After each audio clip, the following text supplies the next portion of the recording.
성도 여러분 반갑습니다. 오늘도 하나님의 은혜 가운데 하나님이 맡기신 사명들 감당하시느라 얼마나 수고가 많으셨습니까?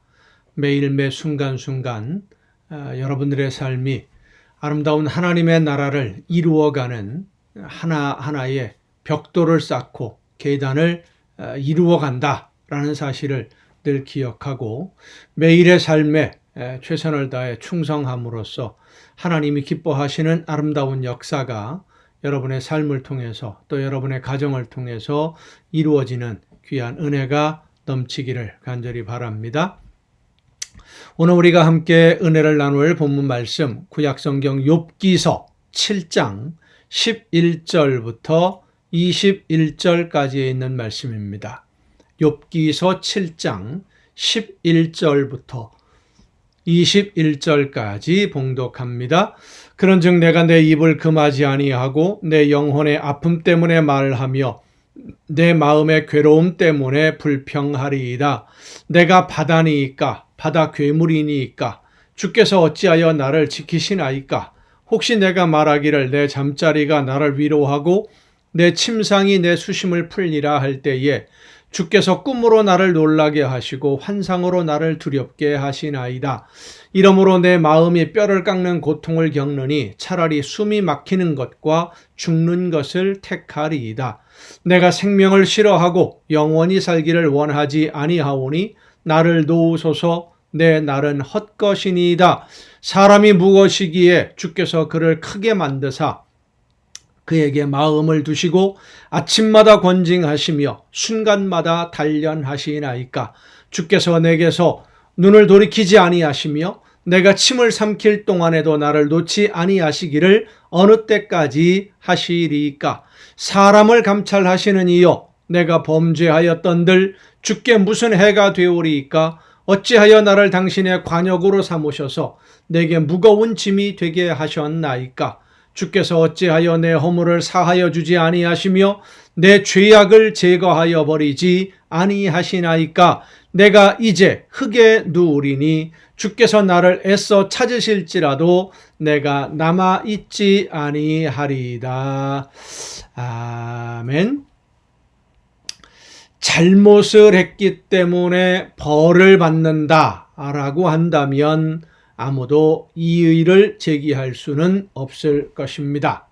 그런데 감옥에 가보면 누구나 다 자기는 억울하다라고 이야기를 한다고 합니다. 이만한 벌을 받을 만한 그런 잘못을 하지는 않았는데 나에게 너무 가혹하게 대한다. 나보다 더 많이 죄를 지은 사람들도 많은데 그 사람들이 벌을 안 받는데 왜 내가 이런 벌을 받아야 되느냐. 이런 이야기를 많이 하고 있다고 합니다. 자기 잘못을 인정한다고 하더라도 내가 받는 이 벌은 너무 심하다. 내가 잘못한 것에 비하면 너무 심하다라는 생각을 한다는 것이지요. 오늘 본문에 나오는 욥은 자기가 혹시 죄를 범했을지라도 내가 알지 못하는 죄가 있다고 할지라도 그 죄가 이렇게까지 혹독한 시련을 받을 만한 그런 죄는 아닐 것이라고, 내 기억에 그런 잘못을 범한 적은 없다라고 욥은 생각했습니다. 욥에게 있어서 죄는 작은 벌을 받으면 되고 이렇게 혹독한 벌은 아주 중대한 죄를 범했기 때문이라고 생각하는 보상의 원리가 적용된 그런 생각을 욥도 가지고 있었던 것입니다. 그러나 죄는 그 범한 것이 아무리 작은 것이고 중요하지 않는 것이라 할지라도 하나님이 보시기에 용납할 수 없는 것이 죄라는 것을 우리는 잊지 말아야 됩니다. 죄는 하나님의 말씀에 불순종하는 것입니다. 하나님의 뜻을 거스리는 것입니다. 하나님의 말씀에 불순종하는 것은 작은 것과 큰 것이 없어요. 우리가 받는 어려움과 환난을 우리가 잘못한 죄와 비교해 본다면 사실 우리가 받는 벌이, 오늘 견디어야 되는 환난이나 어려움, 무거운 짐들이 너무 작고 가벼운 것이 대부분이라고 할 수 있습니다. 왜냐하면 성경은 우리에게 말씀해 줍니다. 죄의 값은 사망밖에는 없다. 불순종하면 죽는 겁니다. 크고 작은 것을 떠나서 한 번이든 두 번이든 여러 번이든 떠나서 죄를 범하면 하나님의 말씀에 불순종하면 목숨으로 죽음으로 그 값을 지불해야 됩니다. 너무 크다라고 생각하지 않으십니까? 너무 가혹한 벌을 받는 거 아니냐? 뭐 잠깐 실수할 수도 있는 것이고 작은 죄를 범했는데 작은 잘못을 했는데 죽어야 된다. 영원히 버림받게 된다. 이건 너무 가혹하고 억울하다. 이런 생각을 혹시라도 하지 않으십니까? 다른 사람과 비교해 볼 때 나보다 더 많은 죄를 범한 사람들도 잘 먹고 잘 살고 있는데 왜 나에게 이런 시련을 주시느냐고, 왜 나를 이렇게 힘들게 하시느냐고 하나님에게 항의하고 싶은 마음이 혹시라도 있으십니까? 여러분, 하나님이 그들보다 나를 더 사랑하심을 기억하고 오히려 감사해야 됩니다. 왜냐하면 매를 맞지 않으면 자신의 잘못을 돌아볼 생각조차도 하지 않기 때문입니다. 아무리 큰 시련이 오고 환난이 나를 괴롭게 한다고 해도 영원한 생명을 얻는 일과 어떻게 비교할 수가 있겠습니까? 지금 조금 힘들고 괴롭고 견디기 어렵고 무거운 짐이라고 하더라도 여기서 견디고 영원한 생명을 누리는 것이 낫지, 여기서 편안하게 있다가 영원한 지옥에 하나님에게서 버림받은 영원한 형벌에 빠지는 것이 오히려 낫겠습니까? 먼저 우리 자신을 늘 돌아보는 여러분이 될 수 있기를 바랍니다. 혹시라도 하나님의 말씀에서 어긋난 것은 없는지, 나도 모르는 사이에 뭐 이 정도는 괜찮겠지, 혹은 뭐 이거는 하나님의 뜻에 어긋나는 것이 아니겠지라고 무심코 지나쳤던 일들 중에 하나님의 뜻을 거스리는, 하나님의 영광을 가리거나 하나님의 계획을 거역하는, 하나님의 말씀에 불순종하는 일들은 없었는지 우리 자신을 돌아보게 해달라고 기도해야 됩니다. 죄의 대가는 죽음뿐입니다. 그 죽음에서 건져주시기 위해서 예수님이 대신 십자가를 지셨습니다.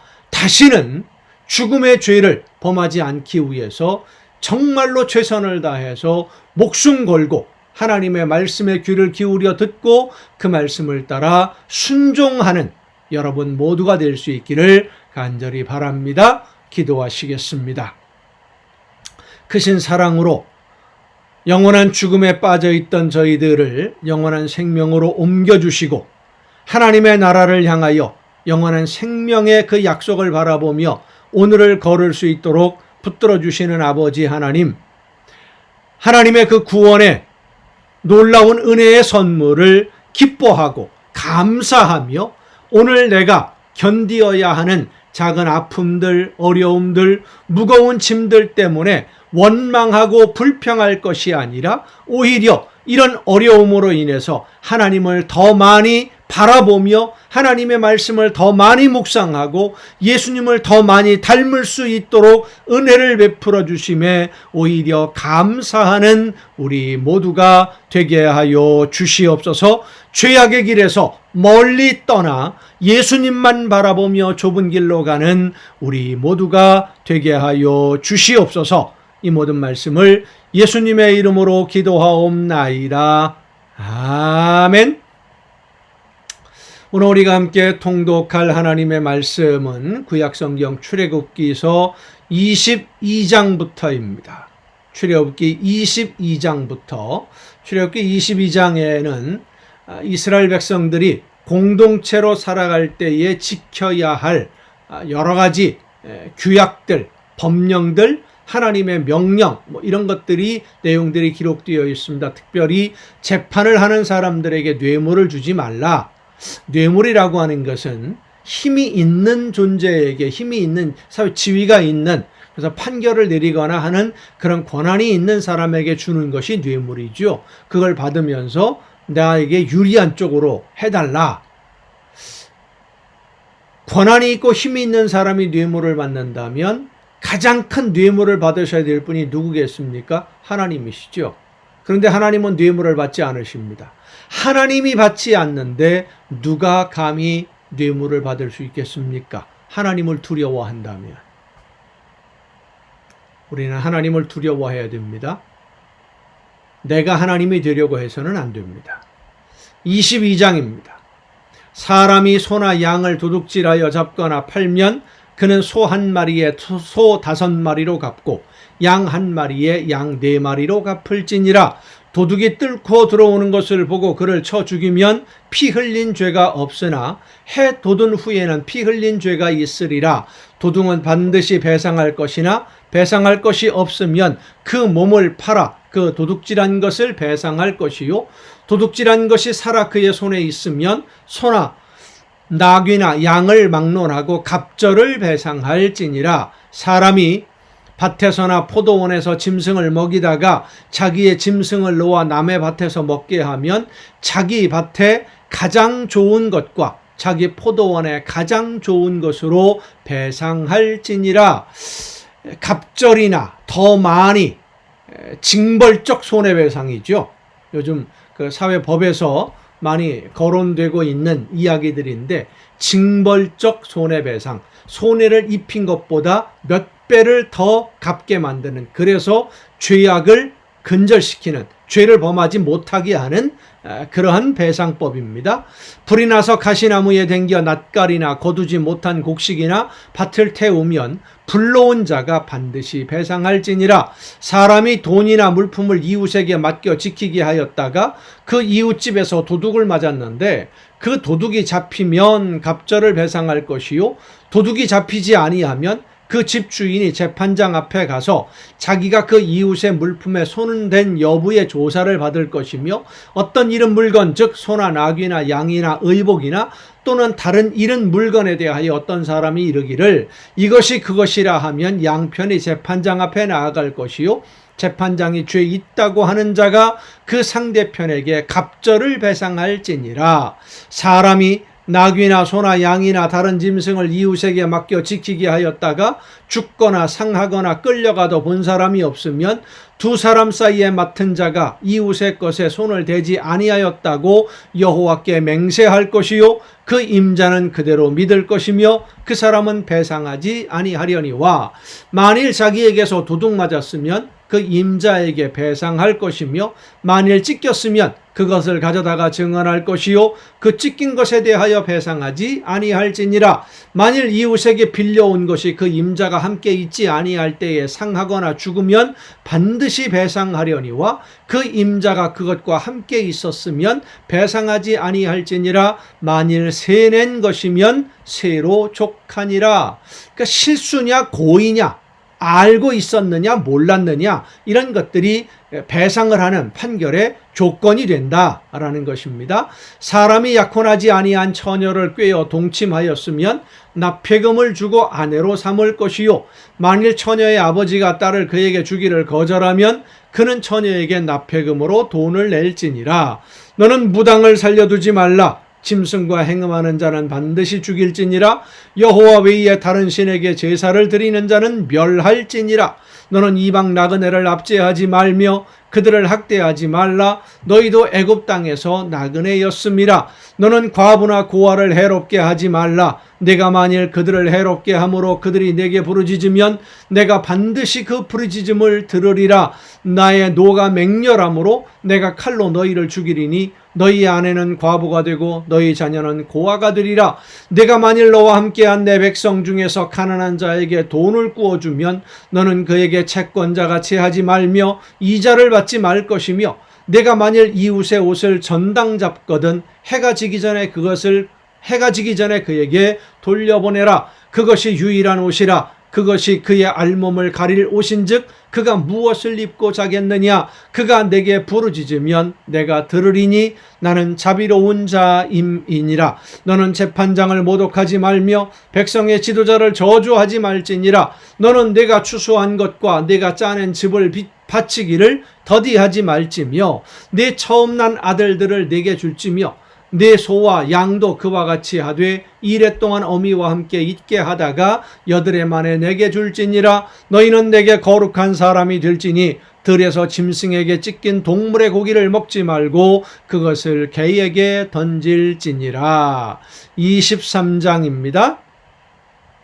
너는 거짓된 풍설을 퍼뜨리지 말며 악인과 연합하여 위증하는 증인이 되지 말며 다수를 따라 악을 행하지 말며 송사의 다수를 따라 부당한 증언을 하지 말며 옳은 것은 옳은 것이고 잘못된 것은 잘못된 것이지 다수의 의견에 따라가지 말라라는 겁니다. 다른 사람들이 다 그렇게 한다고 해서 부안회동하지 말아라. 가난한 자의 송사라고 해서 편벽되이 두둔하지 말지니라. 불쌍하다고 무조건 편들어주지 말라는 겁니다. 그러니까 힘이 있다고 해서 그 힘에 굴복하지 말고 약한 사람이라고 해서 불쌍하다고 또 봐주지도 말고 옳은 것은 어디까지나 옳은 것이고 잘못된 것은 무조건 잘못된 거예요. 내가 만일 네 원수의 길 잃은 소나 나귀를 보거든 반드시 그 사람에게로 돌릴지며 내가 만일 너를 미워하는 자의 나귀가 짐을 싣고 엎드러짐을 보거든 그것을 버려두지 말고 그것을 도와 그 짐을 부릴지니라. 너는 가난한 자의 송사라고 정의를 굽게 하지 말며 거짓 일을 멀리하여 무죄한 자와 의로운 자를 죽이지 말라. 나는 악인을 의롭다 하지 아니하겠노라. 너는 뇌물을 받지 말라. 뇌물은 밝은 자의 눈을 어둡게 하고 의로운 자의 말을 굽게 하느니라. 너는 이방 나그네를 압제하지 말라. 너희가 애굽 땅에서 나그네 되었은즉 나그네의 사정을 아느니라. 너는 6해 동안은 너의 땅에 파종하고 그 소산을 거두고 7째 해에는 갈지 말고 묵혀두어서 네 백성의 가난한 자들이 먹게 하라. 그 남은 것은 들짐승이 먹으리라. 네 포도원과 감람원도 그리할지니라.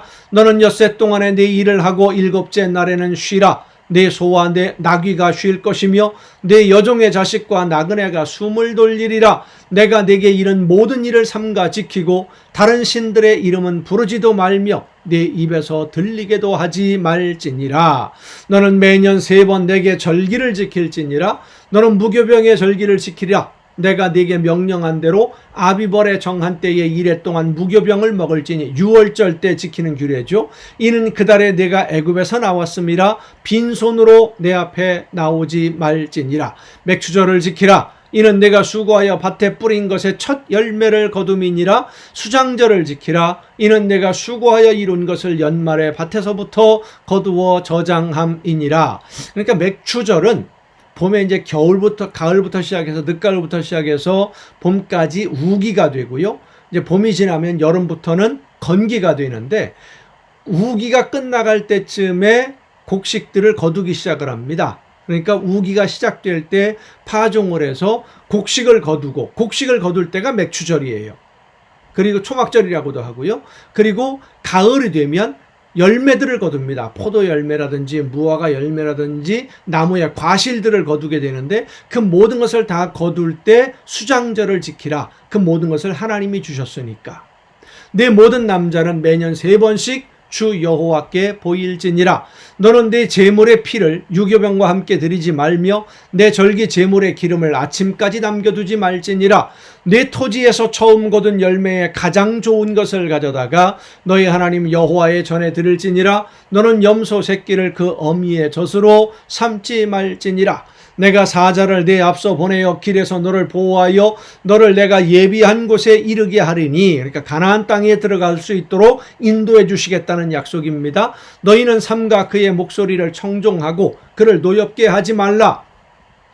그가 너희의 허물을 용서하지 아니할 것은 내 이름이 그에게 있음이니라. 네가 그의 목소리를 잘 청종하고 내 모든 말대로 행하면 내가 네 원수에게 원수가 되고 네 대적에게 대적이 될지라. 하나님이 우리 내 편이 되어주신다는 겁니다.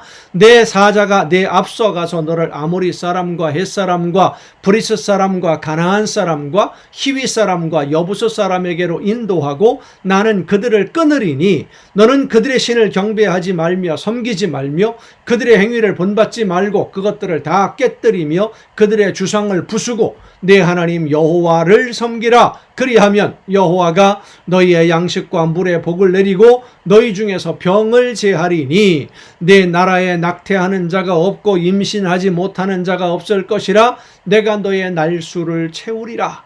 하나님의 말씀 따라 순종하기만 하면 모든 이 세상을 살아가는 데 필요한 것까지도 하나님이 다 책임져 주시고 채워주신다는 말씀이에요. 내가 내 위엄을 내 앞서 보내어 내가 이를 곳에 모든 백성을 물리치고 내 모든 원수들이 내게 등을 돌려 도망하게 할 것이며 내가 왕벌을 내 앞에 보내리니 그 벌이 히위 족속과 가나안 족속과 헷 족속을 내 앞에서 쫓아내리라. 그러나 그 땅이 황폐하게 되므로 들짐승이 번성하여 너희를 해할까 하여 1년 안에는 그들을 내 앞에서 쫓아내지 아니하고 내가 번성하여 그 땅을 기업으로 얻을 때까지 내가 그들을 내 앞에서 조금씩 쫓아내리라. 내가 내 경계를 홍해에서부터 블레셋 바다까지 광야에서부터 강까지 정하고 그 땅의 주민을 내 손에 넘기리니 내가 그들을 내 앞에서 쫓아낼지라. 너는 그들과 그들의 신들과 언약하지 말라. 그들이 네 땅에 머무르지 못할 것은 그들이 너를 내게 범죄하게 할까 두려움이라. 내가 그 신들을 섬기면 그것이 너의 올무가 되리라. 그 사람들, 가나안 땅에 있던 사람들의 말을 듣고 하나님의 말씀에 순종하지 않으면 하나님이 이스라엘 백성들이라 할지라도 멸망시킨다라는 거예요. 범죄하게 되면. 24장입니다.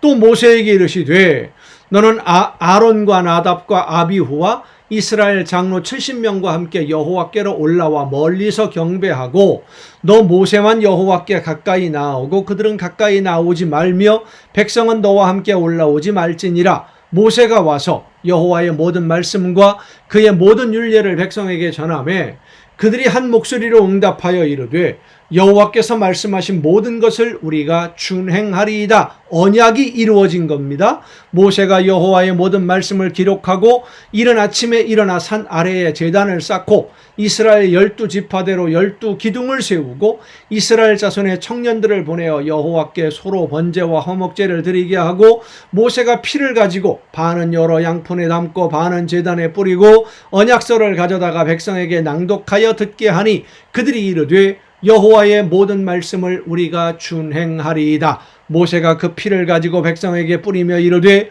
이는 여호와께서 이 모든 말씀에 대하여 너희와 세우신 언약의 피니라. 모세와 아론과 나답과 아비후와 이스라엘 장로 70인이 올라가서 이스라엘의 하나님을 보니 그의 발 아래에는 청옥을 편듯하고 하늘같이 청명하더라. 이 하나님이 이스라엘 자손들의 존귀한 자들에게 손을 대지 아니하셨고 그들은 하나님을 뵙고 먹고 마셨더라. 여호와께서 모세에게 이르시되 너는 산에 올라 내게로 와서 거기 있으라. 내가 그들을 가르치도록 내가 율법과 계명을 친히 기록한 돌판을 내게 주리라.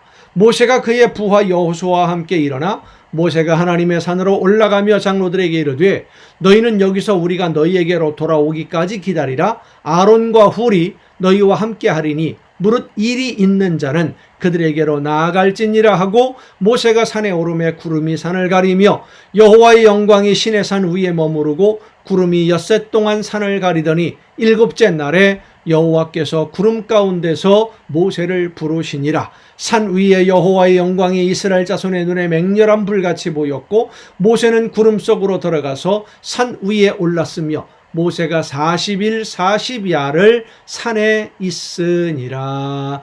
아멘. 자, 시내산에 도착을 해서 하나님이 하신 말씀을 백성들이 듣고 우리가 그 말씀대로 살겠습니다 라고 언약을 맺어요. 계약을 맺었습니다. 그래서 하나님이 또 모세에게 산에 올라와서 구체적으로 내가 돌판에 무엇을 가르칠 것인지 하나님의 법이 무엇인지를 써서 주겠다. 그리고 이제 모세가 산으로 올라갔지요. 40일을 거기 머뭅니다. 40일이 머무는 동안에 어떤 일이 벌어집니까? 내일 우리가 통독할 내용에 있습니다. 오늘 여러분 오늘도 수고 많으셨습니다. 내일 또 정한 이 시간에 이 가정 예배를 통해서 함께 하나님의 말씀으로 은혜를 나누고 또 통독할 때 하나님의 크신 은혜를 누리며 하나님의 음성을 듣는 귀한 은혜가 여러분 모두에게 충만하게 임하실 줄로 믿습니다. 내일 여러분 모두 뵙겠습니다.